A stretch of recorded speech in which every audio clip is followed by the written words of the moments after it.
These are the top 10 best sneaker collaborations of 2025. It's finally that time where everyone creates their list of their favorite sneaker releases or the best sneaker releases or the top 10 sneaker releases of any given year. And this year it's especially tough because it's been one of the best sneaker release years that I can remember. I honestly don't know if any year has been as good overall. There's been years that pairs that I've liked more than the pairs that released this year have released. For example, 2017 when the Off-White 10 collection came out. That was an amazing collection, but the entire year of sneakers was overall meh. This year, not only has Jordan Brand been dropping banger after banger after banger on us with sneaker collaborations and retros, but Nike's been doing the same thing. Got heavy hitters from ASICS, from New Balance, from Adidas, from Saucony, even from Brooks. It's been a crazy year, and I just don't think anything can top it. So because of that, I'm changing the way that I'm doing these end of the year top 10 lists. I usually do a couple top 10 lists of like best collaborations like this video or best retros or something like that. I'm still gonna do that, but rather than having like a top 10 overall list, I'm gonna do more of a best in category list. And yes, there probably will be one shoe which will be considered, I guess, the sneaker of the year. Next week, I'm dropping a video which is gonna be like the sneaker of the year awards, where there's gonna be a best sneaker in each category with some runners up, and then we're gonna have, I guess, like a sneaker of the year. Maybe I still haven't decided. It's getting like real close because I gotta film that video ASAP. Stay tuned. It could be a disaster. We'll have to wait and see, but I just felt like this year was such an incredible year, we couldn't do a standard top 10 list. It just wouldn't do all the shoes justice. But of course, I'm still gonna be dropping a couple top 10 lists like this, like top 10 best collaborations, because there are so many collaborations. Maybe top 10 best retros, maybe top 10 like best new silhouettes of the year. I don't know. Let me know in the comment section down below if there's any categories you guys want to see top 10s in. But with that being said, today's video is going to be the top 10 best collaborations of 2025. And this list was truly one of the hardest lists I've ever had to put together. I was talking back and forth with my editor, Tim. Shout out to editor Tim. Check out his channel, linked in the description below. But we were going back and forth on like what the best sneaker collaborations were. And the problem is, which is actually a good problem to have, is that there were so many good collaborations, it feels wrong to leave some of these shoes off of the list. So what I did was come up with some criteria of how to judge these sneaker collaborations, and I've created a list that I think does a good job of showing the most popular, showing the most groundbreaking, and showing the most, in the words of Trinidad James, the most well-marketed. So this is my top 10 list. A lot of amazing pairs were left off the list. This is not my top 10 favorites. If it was my top 10 favorites, some of these shoes would definitely not have made the list. And I feel like some people might love it, some people might hate this list, but let me know your thoughts on this list in the comment section down below. This is just my take on what I think were the top 10 most impactful sneaker collaborations of 2025. It doesn't mean they sold the best, it doesn't mean they looked the best, it doesn't even mean that they were the best storytelling or anything like that. These are just pairs that either changed the way that we thought about sneakers or people really, really cared about. So with that being said, I'm not even gonna do honorable mentions because if I did, this would be like a 30-minute video. I'd put like 20 on there. I'm just gonna dive right into the list at number 10. J-Tip Saucony Flowers Grow Uptown. I can't think of one person that has had a bigger impact on one singular brand than J-Tips. Before these J-Tip Saucony collaborations, no one was really rocking with Saucony. It was one of those brands that sure, you maybe had a pair of or two in your collection that you wore to the gym or that maybe you ran in or something like that, but Saucony was not a brand that, let's be honest, hypebeasts would wear. And I'm not saying that hypebeasts wearing sneakers make them good sneakers. I just want to clear the air on that. Maybe I worded it poorly, but I'm just saying that the J-Tips collaborations with Saucony put the brand back on the map and put the brand on the map for hypebeasts and sneakerheads in a way that it had never been before. Truly one of the most impactful collaborations we've seen in a very long time. And I get it, Kanye and Virgil and people like that had massive impacts on the brands that they worked with, but those brands were already pretty big in sneaker culture. Those were already brands that people had on their radar. And I'm definitely not saying that J-Tips' impact on sneaker culture as a whole was as big as Virgil or Kanye. That's not at all what I'm saying. I'm just saying for the brand itself, J-Tips literally took them from no one caring about them to I gotta grab this shoe. And this 4 sneaker pack that makes up the Flowers Grow Uptown collection is one of the best ones that he's dropped to date. It also could be one of the last. And I've heard rumblings, not from anyone that really has any insight into anything, so this could all be total rumors, but it could be one of the last J-Tips Saucony collaborations. I don't know. So this could be the Saucony J-Tips swan song. We don't know. That being said, the collection tells an incredible story of good things coming from unexpected places, specifically J-Tips coming out of the Bronx. And to be fair, it's not just J-Tips that he's pointing to. It's also tons of people who came out of the Bronx that did huge things for culture, for the world, and just made an impact in a way that you wouldn't expect some kid from the Bronx to do. Now, the way he tells his story is that each one of these colorways are inspired by a flower or a plant that grows natively in the Bronx. And each one of these flower-inspired colorways not only feature a J-Tips flower embroidery on them, but also tons of different materials and colors that you wouldn't think go together, but when you see them together on this pair of sneakers, it makes sense and it really pops and it really tells that story well. And one thing I love about J-Tips not only is that his collaborations look amazing and they're very cohesive in ways that you wouldn't expect them to be, even though he throws like all the colors in the color wheel at them, it's a really new and unique way of doing a collaboration that I really, really like. And one thing I've got to say about J-Tips personally is that every time I've been to a J-Tips event, he He's literally out there with the people in the floor or out in the street, whatever the situation is. He's out there talking to people. You can go up to him, dap him up, whatever you want to do, and he's there for you. He thanks you for liking his collaboration, and he's like one of the realest, dopest dudes that I've met in sneaker culture. So J-Tips, whatever you're doing next, man, you're killing it, and I'm excited about it, and I think this is one of the best collaborations to drop this year by far. The staple Brooks Adrenaline GTS 4. Speaking of brands that hypebeasts and sneakerheads don't really think about, Brooks is entering the scene as one of the dark horses in lifestyle footwear. Brooks has always been known for their running sneakers, and they make some of the best running sneakers out there. In fact, every runner that I know owns a pair of Brooks and really enjoys running in their pair of Brooks, but they're not the kind of shoes that you generally throw on for everyday lifestyle wear, at least not for me. I do know a lot of people that wear Brooks for lifestyle wear, but they're not people who are wearing them for fashion, they're wearing them just because they're comfortable. But in the same way that J-Tips has revitalized Saucony, Jeff Staple is taking on the mantle of revitalizing Brooks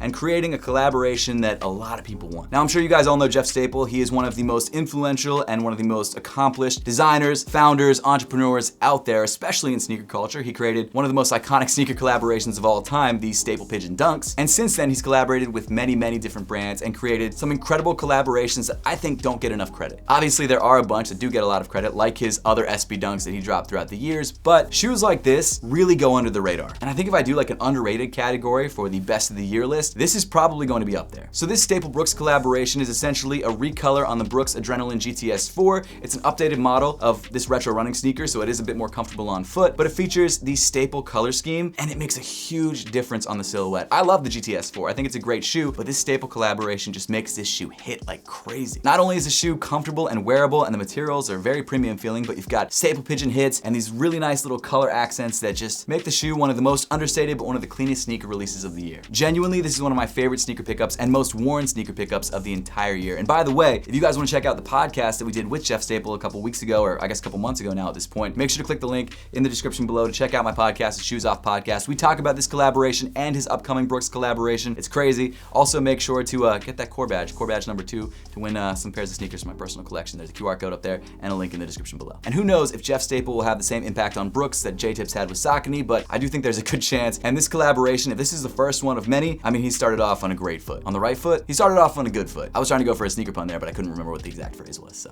you guys get it. The Union LA Air Jordan 1 I'm back. The name of this collaboration is absolutely fitting because Union LA finally brought out a pair of shoes that we have been asking for since 2018 when the first Union LA Air Jordan collaboration came out. While this collaboration doesn't really break new ground in terms of trying something completely different or changing up materials or doing things differently, it does take a collaboration that did do all those things back in 2018 and brings it back for the first time in a slightly different colorway. And to be honest with you, that's all we've been asking for from Union LA since 2018. Since those first collaborations dropped, that's all we wanted. We just wanted this, and they gave us everything but this. I love Union LA. I think they do incredible work, and a lot of their other collaborations are excellent, but this is what the people wanted, and it's back. The concept behind this collaboration is, of course, 2 pairs of worn out Air Jordan 1s being Frankenstein together to create a new creation. In this case, you've got a Chicago 1 base and a Shadow 1 upper, and I think that blue zigzag stitching and that yellow Union LA tag on the ankle area really make this shoe pop in a way that not a lot of other collaborations do. And to be honest with you, I think if you're not wearing it with the yellow laces, you're missing out. This shoe looks amazing with yellow laces. I know in the B-roll, it doesn't have yellow laces because I didn't put in yellow laces yet, but that is how I wear them because I think it's the move. Now, I don't know if it's because there was a lot more quantity this time around, or maybe people just really don't care about Air Jordan 1s at all anymore, but either way, this release of this collaboration did not hit the way that the first 2 did back in 2018. Now, I get it, it's a different era, we're 7 years later, but still, that being said, I was genuinely surprised by the fact that this shoe is currently selling for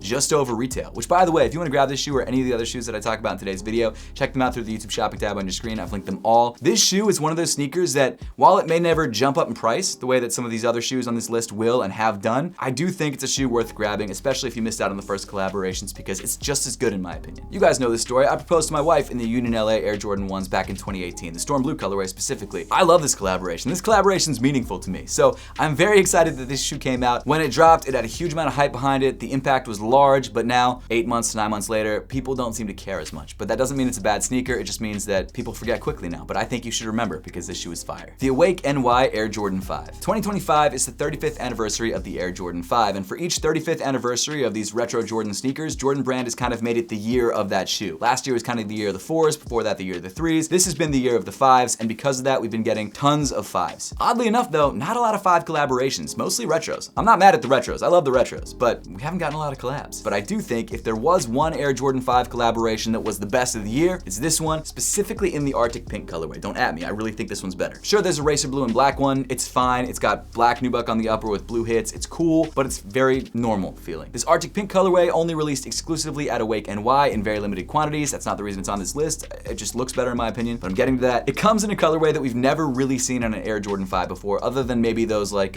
We Da Bests from back in the day. So the entire upper of the shoe comes in this Arctic Pink tumbled leather with red and black accents. It's kind of like a fire red with a pink upper instead of a white upper. But where this shoe really differs from other Air Jordan 5s is that A logo cutout on the midfoot panel for Awake NY. Up until recently, Jordan Brand has been very, very careful about who they let change certain iconic details of shoes. They don't let people do it a lot. And if they do, it's like changing the shape of the cutouts of the netting and not the actual shape of the netting itself. But for this collaboration, they let Awake have at it and they let them just punch out this giant A into the side of the sneaker. And I think it's one of the coolest things that I've seen on an Air Jordan 5 in a minute, since maybe the off-white Air Jordan 5 that like completely changed the upper of the shoe. I love it. I don't have a pair of these, but hopefully one day I can grab a pair. I just don't want to spend that much money, the amount of money that's needed to grab this pair. In addition to the A detail, they switch out the 23 embroidery on the heel to an NY detail, which is another really cool touch. And all around, it's the first time in a long time that we've seen something done very differently on a pair of Air Jordan 5s. Is it for everybody? No, but I do think it's one of the only shoes on this list and on many top 10 lists that really takes a risk. Like this shoe took a huge risk doing this colorway and this cutout. Some people hate it. It's very, very polarizing. You know what else was polarizing? The whole drama about people doing pre-orders for this shoe. I actually don't know much about that.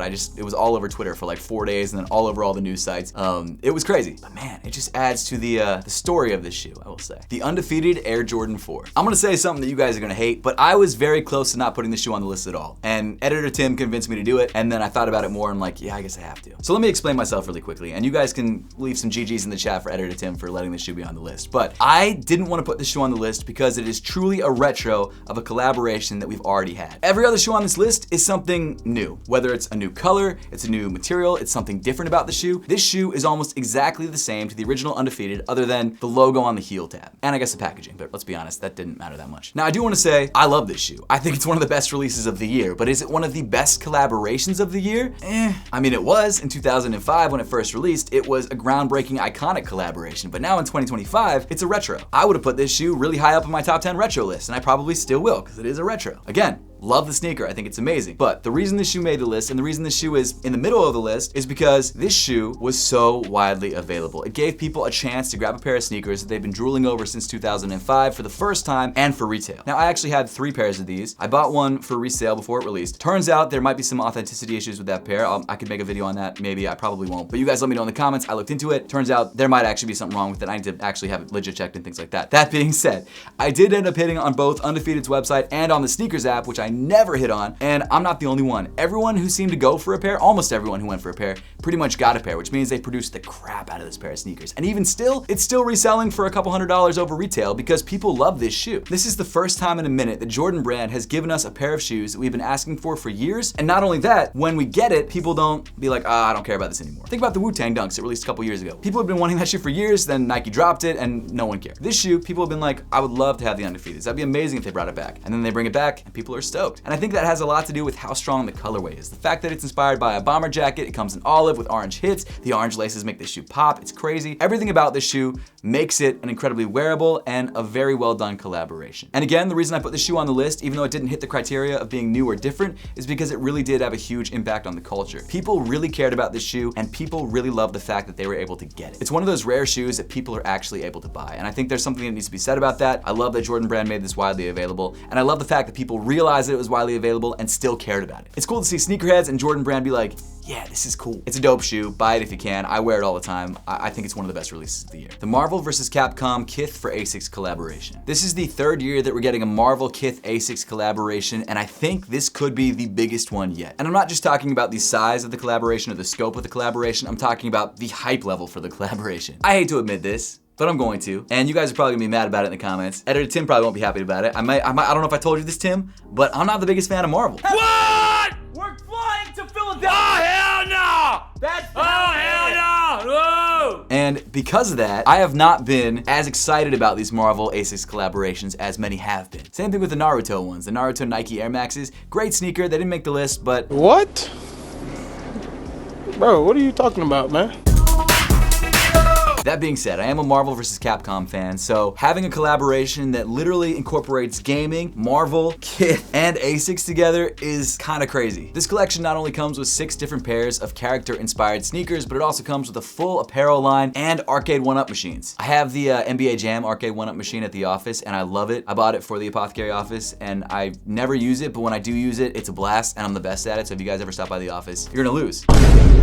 But getting back on track, even though this collab literally just dropped like a couple days before filming this video, the impact that it's had on sneaker culture and the appeal of this collaboration has been massive. And surprisingly, this is the only ASICS collaboration on the list. While personally, my list would have been littered with ASICS. It would have been like every ASICS that dropped this year. I love the 7 sneaker store collaboration. That one was crazy. The Hidden collaboration, the Up There collab. There's a ton of amazing ASICS collaborations, but I'm talking about sneaker culture as a whole. So this is the only one that made it on the list, which is surprising, but still, I think it does ASICS justice because this is a really well thought out and really well executed collaboration. And the colorways in this collaboration are all very wearable. Now this 6 sneaker drop is made up of two sneaker packs and 2 individual sneaker releases. So you've got 4 sneakers coming in packs and then 2 sneakers just dropping on their own. And they all take place on really good and comfortable silhouettes. You've got the Gel Kayano 14s, that's what the 2 individual pairs come in. You've got the Gel Nimbus 10.1s, another silhouette that I really like. I have the Kith collab actually. I'm wearing the 10.1 Kith collaboration from earlier this year on my feet right as we're talking, which was not on purpose. The other pack is made up of the recently retro Gel Kayano 12.1. It's a really solid set of silhouettes that they used for this collaboration, and again, the colorways hit. The inspiration behind the collaboration, again, is characters, which is cool, but it's really the overarching franchise that makes this collaboration special and different, and I love the intersection of gaming and sneakers, because the sneakerhead world and the gaming world is pretty interconnected. Whether you're a gamer who got into sneakers, or you're a sneakerhead who probably grew up playing games, doesn't matter. You have some appreciation for both things, and I think it's really cool that they sort of merged it with this almost 4-way collaboration. I'm looking at them right now on my laptop. If I had to pick one colorway that was my favorite, I'd probably go for the Ryu colorway,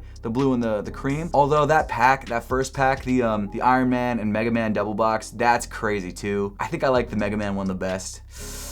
It's tough. It's really tough. It's really tough. And for those of you that haven't checked yet, some of them aren't sold out yet. So go to Kith, check out the YouTube shopping tab on your screen if you want to grab pairs that are sold out. But yeah, it's a crazy collaboration and they killed it. The Joe Freshgoods New Balance 992 aged well. This was a contentious one for me and Tim to figure out because we were talking back and forth about which Joe Freshgoods sneaker should be on this list. And the thing is, we probably could have put both on the list because they're both excellent and I like both of them a lot. And I think right now I'd probably be more interested in wearing the newer one because I guess it's newer and the materials are cool and different. But I do think that this is one of those shoes that really made a huge impact on sneaker culture when it dropped. Not only that, it sort of honors Joe Freshgoods' 5-year anniversary with New Balance and his first release of that Don't Be Mad Joe Freshgoods 992s, one of my favorite sneaker releases of all time. And the story behind it and the inspiration, awesome. Which by the way, if you didn't know, the inspiration behind the shoe is taking that original colorway of the 992s that he did, the Don't Be Mad colorway that released alongside the Kawhi ones. So if you didn't know the story behind this colorway, it's supposed to look like a very aged and left out in the sun version of the original 992 Don't Be Mad collaboration. It was a really, really cool collaboration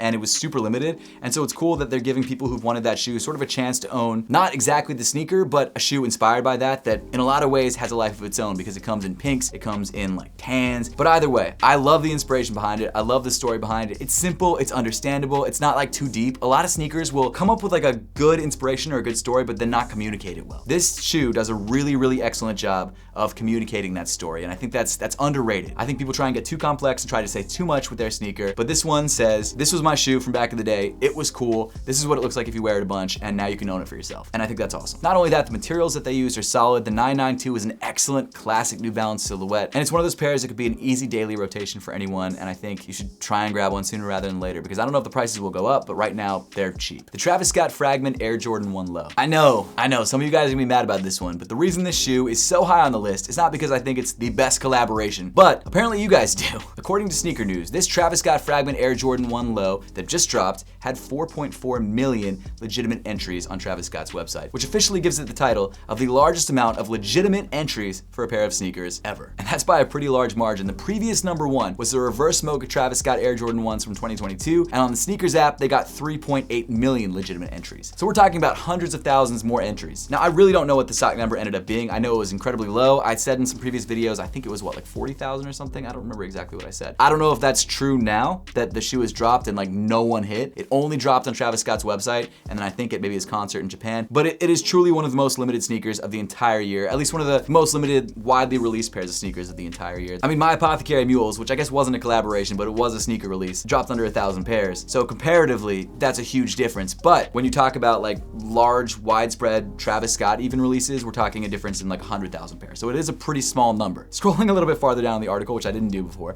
it does seem to confirm that it was 40,000 pairs. So still a very low number. And man, you guys love this shoe. I don't know if it's for reselling because the pair is going for around $2,000. But either way, while the shoe itself is relatively plain, it's a white leather upper accented by bright blue hits on the backwards Nike swoosh, and of course the Fragment logo and the Travis Scott branding. And you've also got this little knotted detail on the laces, and of course a blue outsole and a cream midsole. It is simple, but it's very clean and it's very wearable, and it's a follow-up to, in my opinion, one of the best collaborations we've had in a long time. Is it the most exciting collaboration of 2025? No, but it is absolutely the most hyped. Probably the most hyped sneaker of all time in terms of entries. So there you go. That's why it's on the list. It actually might not have made the list otherwise, to be fair. The Pharrell Adidas Virginia Adistar Jellyfish. I'll be honest with you, Pharrell is one of my favorite artists of all time, but I thought his sneaker collaborations were cooked. I thought they were done. I thought no one would ever care ever again, but then he dropped this, and now I think I like it better than any Pharrell sneaker I've ever seen. Inspired by the Adistar Cushion 3, the Pharrell Jellyfish takes a pretty standard looking Adidas silhouette and like rips it open. The entire upper of the shoe has this giant 3D TPU overlay that gives it those sort of jellyfish tentacles on it. You can absolutely see the jellyfish inspiration on the shoe, which I think is cool. It's another example of a shoe doing an inspiration justice and doing storytelling really well in a way that's not overcomplicated. I love it. It's also an incredibly wide sneaker, which makes it feel very designery. So does the price point actually. It retails for $300, which compared to a designer sneaker is cheap, but compared to an Adidas sneaker is very expensive. Not only that, the resale price is nuts. It's like $900 for some of the colorways, and then like $1,300 for the yellow one. It's insane. You can check the current resale prices through the YouTube shopping tab, but dang. And it's one of the truly most unique looking pairs of sneakers of the entire year. In fact, if there was one shoe on this list that I think was the most exciting new silhouette, even though it's kind of just a remake of an older silhouette, it would be this one. This shoe is just so next level. I'm so happy that Adidas has kind of found their footing again after Kanye left. I know they were doing fine in the lifestyle world. Like Sambas are always gonna sell amazingly well. Gazelles, handballs, they're all great shoes. Normies are buying those. But for us sneakerheads, they're finally finding that foothold again. The Bad Bunny collaborations, they're finally hitting their stride. Some of them were really good, but some of the recent ones that maybe aren't as hyped up are crazy, like the Ballerinas and the Mercedes collab that just dropped. I didn't put them on this list, but they're sick. You've also got this one, the Pharrell Jellyfish, which is just, in my opinion, one of my favorite Adidas sneakers that's dropped. It might be ever. I'm gonna be honest with you, it might be ever. I have two pairs of them. Adidas sent me one and I spent $1,300 on the other one, or $1,100 on the other one. And I'm not even mad. I'm in a very privileged position that I review sneakers for a living, and I'm technically buying business expenses here. I get that. Not everyone can afford this shoe, and that was another point that Trinidad James made in his video that he posted, which you guys may or may not have seen. But he's like, this shoe shouldn't be on a top 10 list because it's very inaccessible. And that's true. In a lot of ways, this shoe was almost impossible to get. I know maybe one person who hit on this shoe. Maybe one. And in that sense, yeah, this shoe probably shouldn't be on this list at all because it was very difficult to get. However, this list is in particular talking about storytelling, impact on culture, and how dope a shoe is, and this shoe is really high in all of those categories. Now, selfishly, I hope that they don't spam this shoe and kind of destroy the appeal of this silhouette the way that they did with the Pharrell NMDs. Great shoe back in the day, but they really kind of did that shoe dirty by dropping like almost 100, it's probably not 100, but like maybe 50 colorways of that shoe. It was nuts how many they dropped. This shoe, we've already gotten 4 colorways so far, the orange, the green, the gray, and the blue. I haven't seen any other leaks of other ones, and I'm kind of hoping that we don't get one for a while. They kind of let it rest for a bit. For a sneakerhead, this is one of those aspirational grail type sneakers that are exciting and they're different and they're doing something new and they're not a retro. And that's what I love about it. So a lot of good stuff to like here. Yes, price point sucks, both retail and for resale. I completely understand that. But again, this list is about new, innovative, cool collaborations that are some of the best and most impactful of the year. And that's why I think the Pharrell, the name sucks. The Pharrell Virginia Adidas Adistar Jellyfish is up there. The Nigel Sylvester Air Jordan 4 Brick by Brick. You knew this shoe would be here. Complex called it the sneaker of the year already. I've probably said things like that in previous videos. It will most likely be one of the top sneakers on my list in any list that the shoe is gonna be in. It is an excellent, excellent collaboration. Now, I actually had the pleasure of meeting some of the team behind the Brick by Bricks at the Jordan brand World of Flight store opening in Philly a couple weeks ago. The team is incredible. They're all very talented, and the marketing team in particular did their thing on this shoe. I mean, obviously Nigel Sylvester did a great job with the story behind the shoe. There's also more people besides just just Nigel involved in this collaboration, as there is for every pair of shoes that release. It's never one person, it's multiple people who make these sneakers happen. But I only had the chance to talk to the marketing team specifically. And if there's a shoe that's the most well-marketed shoe of the year, it's this one. Trinidad James, not to keep bringing up that video, but I feel like he's talking directly to this list right now. But I would agree with him. This shoe is the most well-marketed shoe of the year. Again, it's not accessible. I get that. It's not an easy shoe to grab, but man, was it marketed well. And to be fair, you can have the best marketing in the world, but if the product sucks, no one's gonna buy it. The product doesn't suck. Nigel Sylvester and the design team at Jordan brand made an incredible pair of shoes. First off, it's a colorway that we don't get often. It's a red Air Jordan 4. We've seen that before, but it's a brick red. It's a different kind of red. In addition to that, it also features different materials and it has different accents that really kind of make this shoe pop. I've never thought white laces would change the look of a sneaker that much, but white laces literally made me rebuy the shoe. I bought it for the review, sold it because I was like, I'm never gonna wear this. And then I saw freaking Kith Omar wearing it with white laces. I forget where I saw him at. Maybe it was in LA. Shout out to Kith, by the way. I saw him wearing them. I'm like, dude, those look sick on your feet. He's like, bro, I know. I'm like, it's those white laces. He's like, I know. I bought them again, literally that day, like an idiot, because I didn't need to spend that kind of money, but I did, and I'm not even mad about it. The white laces make the shoe. But even that's not the full story. I mean, the marketing was amazing. You saw the truck pull up at Complex Con after they called it Sneaker of the Year, and Nigel was throwing out pairs. That's amazing. The rollout for the initial release was incredible. The colorway is beautiful and different and cool, but what really tied the sneaker all together was Nigel himself. He was the face for the sneaker, obviously. It's his pair of sneakers, but the inspiration and the story behind this sneaker is really true to him. It's really authentic, and it's cool, and it's relatable. Nigel Sylvester grew up in New York City riding his bike around red brick buildings, hence the brick red colorway and the brick packaging, which is also such a cool detail, which I didn't even touch on, but the box looks like a brick. There's like a blue Velcro thing that looks like the wrapping for bricks. It's sick. But the other idea or concept that ties into this story is that he built his career brick by brick. So it's like this double meaning for this pair of shoes, and it's such a good concept, and it's such a good idea. It's so relatable. Like, we all need to remember that most of these people who are in positions that we want to be in didn't just get there overnight. Like, these celebrities didn't blow up overnight. It's because behind the scenes, they were spending countless hours, staying up late, getting up early, working on their craft until they finally got to a point where they blew up and it seemed like, oh, they came out of nowhere. And that's how I think almost every single person who is successful got to where they are. Obviously, there's exceptions. You guys understand what I'm saying. And I think that's such a good thing to keep in mind. It's such a good thing to remember. And it's such a great inspiration for a shoe. Not only is it a good inspiration for the shoe, but it's very, very apparent what he was trying to say with this sneaker. And that's what I like even more. It's kind of been the common theme with this video, but all these collaborations not only tell a good story, but they do a good job of communicating that story. And this shoe was marketed well. It did a great job of communicating the story. It's incredibly clean, incredibly wearable. Nigel Sylvester is cool, and everyone wants to be like Nigel, so you've got a good like figurehead for this collaboration. It's a pair of Air Jordan 4s, and it says Bike Air on the back. And that right there is a hypebeast wet dream. So all in all, it's an incredible pair of sneakers. In my opinion, deserves to be the best sneaker collaboration of the year, because I think it is truly the best example of a lot of different things in a lot of different categories. Let me know if you agree in the comment section down below.